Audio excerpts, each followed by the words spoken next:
খাগড়াছড়ির মানিকছড়ি উপজেলার বড়ডোলো বড়ইতলী হিন্দুপাড়া শ্রী শ্রী বাসুদেব স্বরূপ গীতা আশ্রম এর ৩২তম প্রতিষ্ঠাবার্ষিকী উপলক্ষে মহতী ধর্মসভা ও অষ্টপ্রহর ব্যাপী তারক ব্রহ্ম মহানাম যজ্ঞ আয়োজন করা হয়েছে। এ সময় আশ্রম পরিদর্শন করেন উপজেলা বিএনপির আহ্বায়ক মোহাম্মদ হাবিবুর রহমান হাবিব সহ বিএনপি ও অঙ্গ সংগঠনের নেতৃবৃন্দ।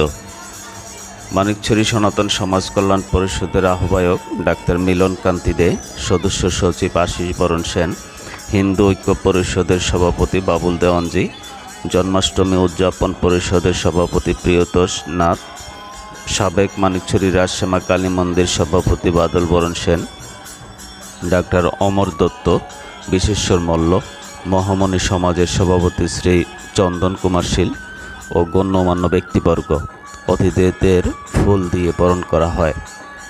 সভাপতিত্ব করেন উদযাপন কমিটির সভাপতি শ্রী আশিস কান্তি দাস। উপস্থিত ছিলেন সাধারণ সম্পাদক শ্রী রনি কান্তি দাস, অর্থ সম্পাদক শ্রী কৃষ্ণ মিত্র, পুরোহিত ও ভক্তবৃন্দ। এবছর অত্যন্ত জাঁকজমকপূর্ণভাবে যথাযোগ্য মর্যাদায় প্রতিষ্ঠাবার্ষিকী উদযাপন করা হয়েছে।